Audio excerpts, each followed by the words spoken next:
Okay, so I was cut off.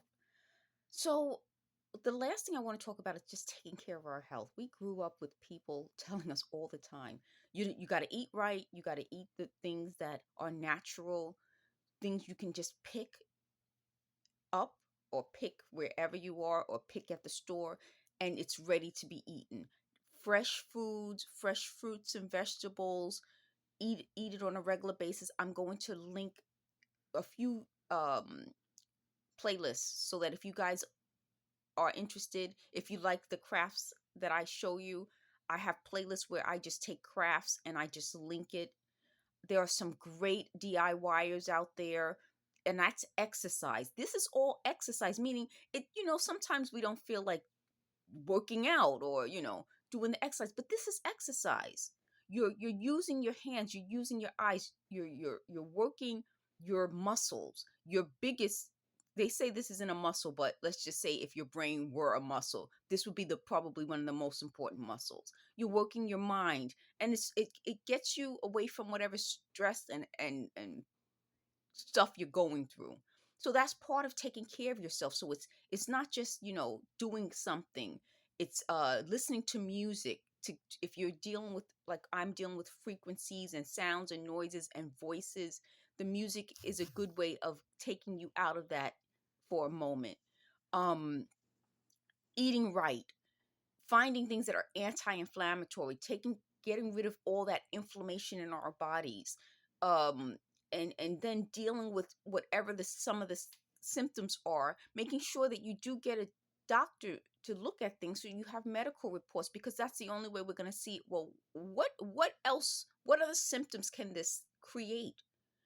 If I'm going to a doctor and I'm saying, boy, I had extreme pain, and someone else says the same thing, you start to say, well, what do we have in common?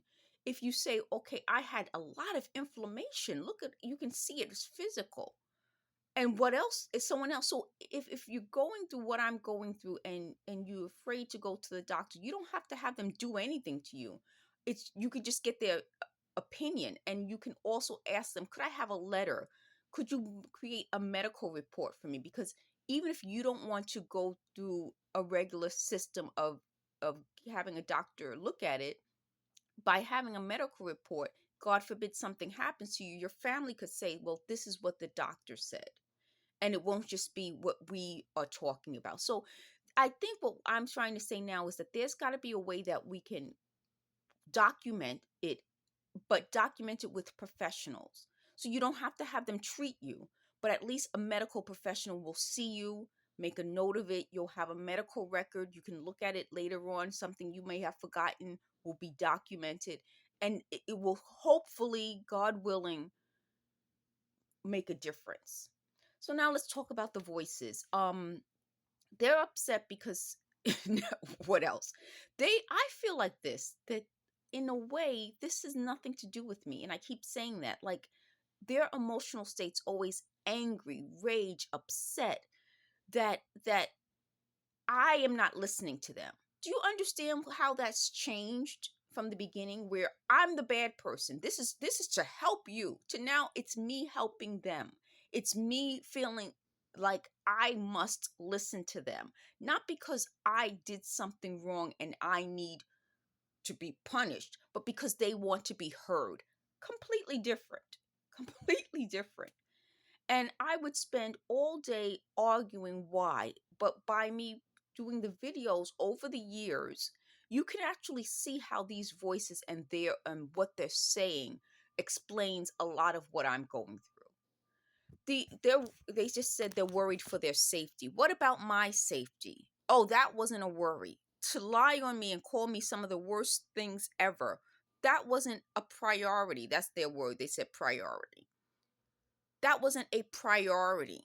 Now their safety is a priority, because it was never this. They said this was their dirty little secret, meaning exactly. Now they've been allegedly monitoring me this way since I was a child, and there's nothing. Then they'll argue, well, what about the word nothing? We're not going to do that. There's nothing, because had there been something, we would have had the police involved in my life ages ago. Ages ago. and they would have called the police on me. They would have brought me to court. It would have been a completely different situation. But when I'm dealing with this stress, what am I doing? I'm crafting, I'm talking to you folks. I'm yelling at them through the video. So they were worried that you would think I'm yelling at you. You guys know I'm not. You guys know about the voices. It's in a lot of my videos. It's loud. I was yelling over the voices at some point, and then when I put the cardboard and the moving blanket over my head to soundproof, I stopped yelling.